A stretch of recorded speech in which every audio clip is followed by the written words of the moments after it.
Hackers don't need passwords to get into servers.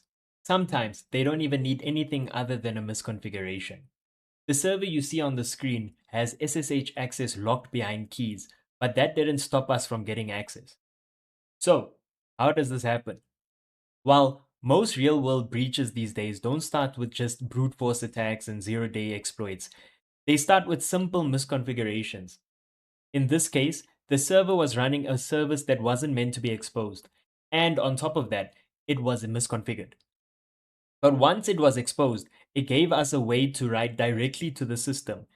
This is what gave us access to the server and gave us a shell. Let me dial it back real quick and let's understand the service in question and how we abused it.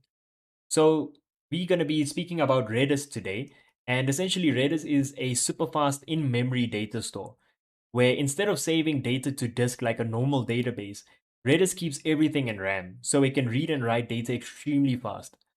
You'll normally see it used for things like caching, sessions, and real time data functionality. And it's normally listening on port 6379.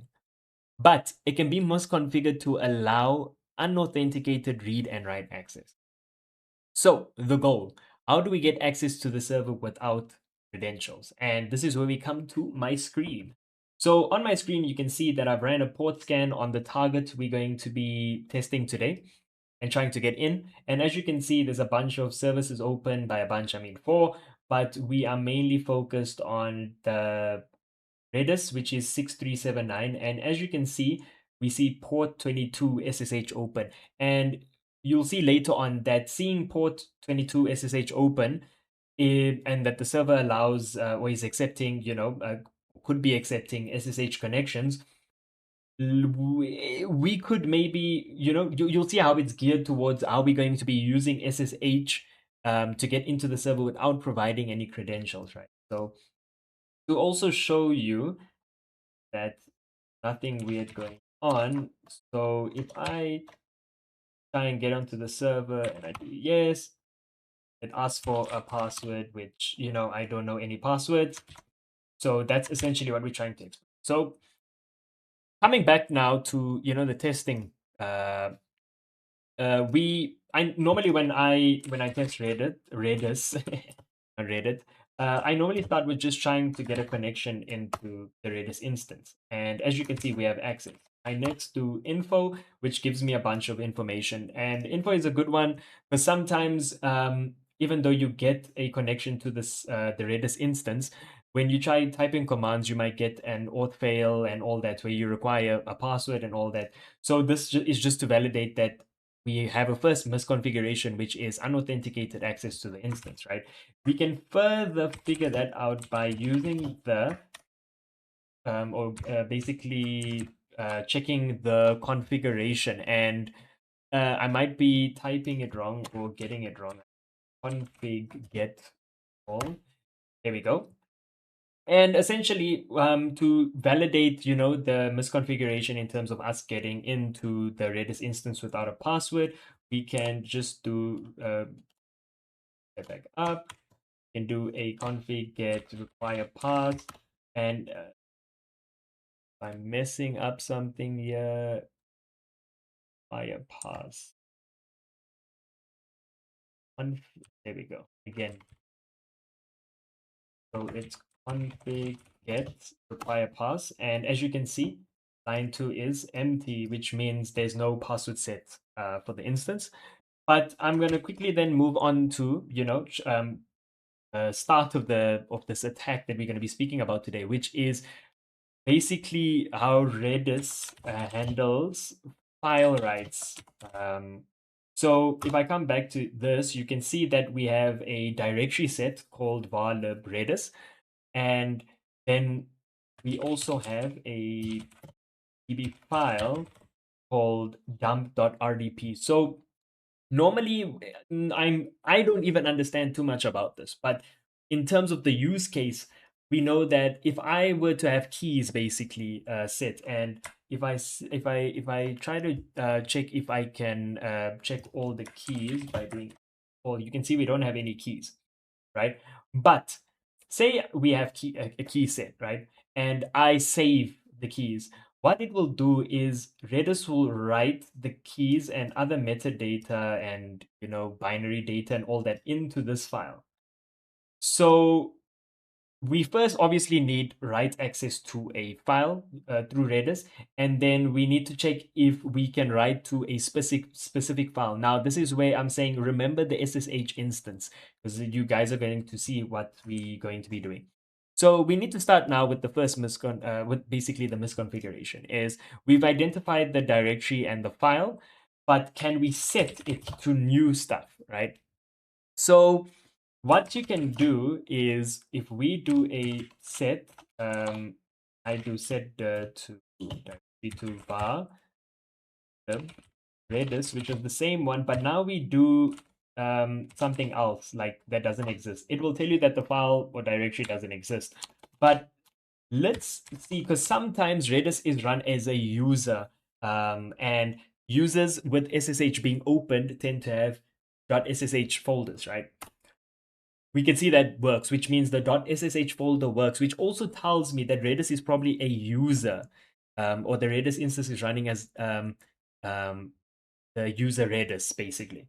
So once we set that, we can then set a files within that folder. And what we can do is with the db file name, there is a file within .ssh called authorized keys. And essentially, SSH uses this to check, okay, if your public key, if you're making a connection to the server through SSH and your public key exists in the authorized keys, um, it does the whole process of generating the signature and performing the signature checks and all that, and that's where your private key is needed also to validate the public key and all that. Not going to go into details in terms of SSH too much, but if you have your public key in the authorized keys, that's how SSH can determine that, hey, you can connect to the server as long as you have the private key for that public key also, and then the authorized keys has the exact same public key associated with that private key that you own. So I think it'll make more sense when I go through it a bit. But let's try and set, now that we know we can set um, values in the config. Let's set the authorized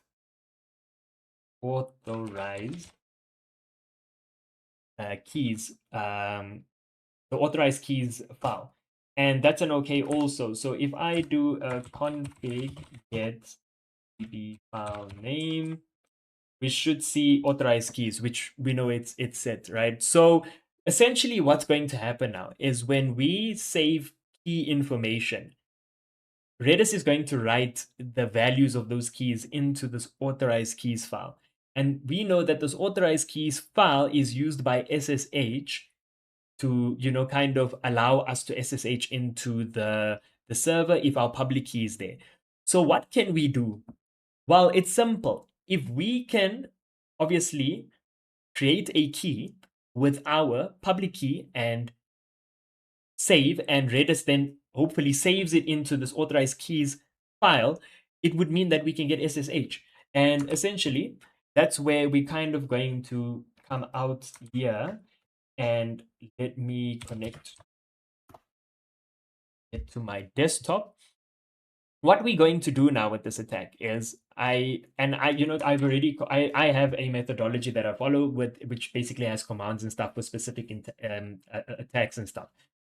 I'm going to try and as you can see, add my public key into a key.txt file.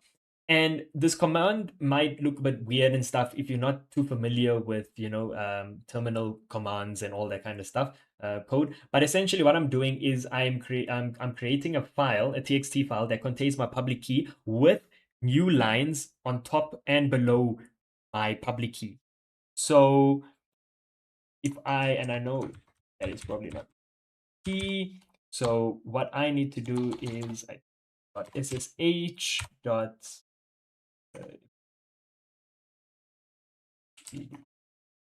hub, and I do that. That should work. And essentially if I cat the key.txt, you will see my public key with all these spaces and stuff, right? Which is I'll get to why we do that in a second. So once that's created, what we want to now do is take that our public key in the key.txt and assign it to a key in Redis. And what we can do is I can just cat the key.txt and pipe it to Redis.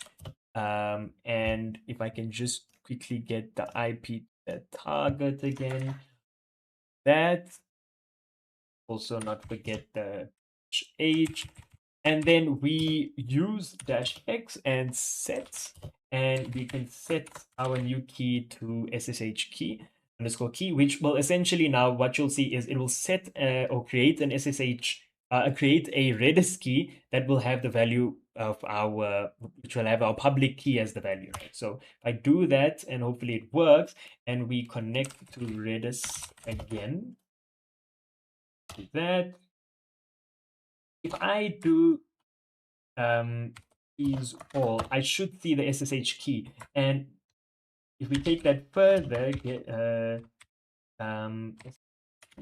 we do that, can we see the value? Nope. Why can't I see the value? And yeah, this is where I haven't done use Redis for a while. So, just I might just be making a simple mistake. So I think it's just instead of get key, let's just try that. That work? And yes, as you can see. So my public key is here with the new lines. And now what we're going to do is we're going to just um, hit save. But before I do that, I want to explain what essentially is going on with this attack now and why we have the new lines and stuff. So SSH will read the authorized keys file, which will contain, public keys, SSH keys.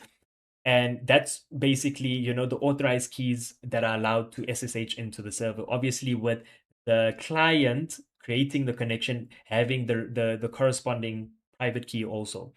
So essentially, Redis will write, once we hit save, write all the key values with other binary and all that into the the the the DB file name in this case, which is authorized keys.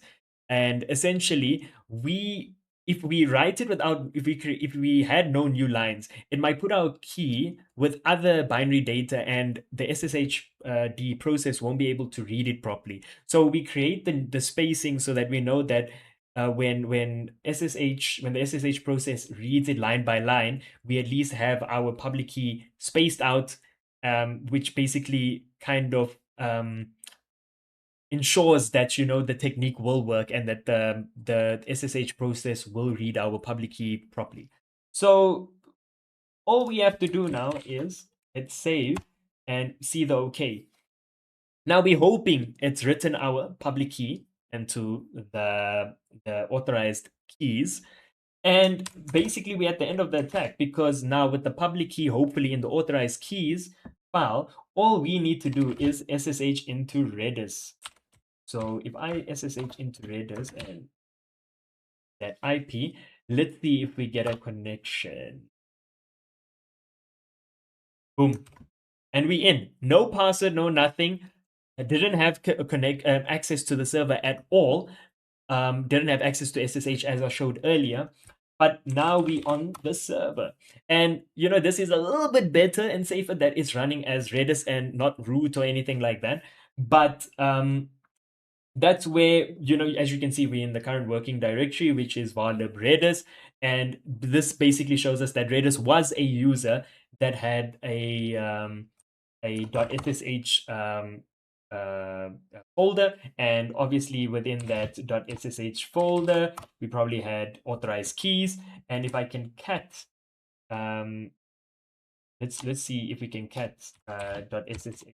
I've actually never seen what is in it once it writes, but as you can see, in terms of the binary, write some weird values, but then here's our public key right over here. And which is why, we in the server now. So That's basically the attack I showcased today in terms of getting into a server without a password. At the end of the day, right, it wasn't an advanced exploit or a zero day that I was using. It was just a misconfiguration in the service, the Redis service, right? And from my experience, there does seem to be an increase in breaches due to misconfigurations. I would call myself a purple teamer. I do offensive security and, defensive security, also in terms of, blue teaming and all that. So in terms of that and incident response, I do see that breaches happen, when doing research and all that in the defense field, seeing that a lot of people are getting in from like exposed or unauthenticated FTP exposure and all that kind of stuff, where it's not a vulnerability but rather a misconfiguration, because a lot of these services, when set up, come by default insecure, and that's why administrators and stuff really need to understand what they're deploying, and then putting the relevant and doing the relevant configurations to ensure that the service is safe. Because at the end of the day, attackers aren't always breaking in. They're just using what's already there. As you can see, we used what's already in front of us. So if you enjoyed the video and you want to learn about different types of attacks and how they work, and more videos like this, make sure to like and subscribe. Thank you for watching the video, and I'm out.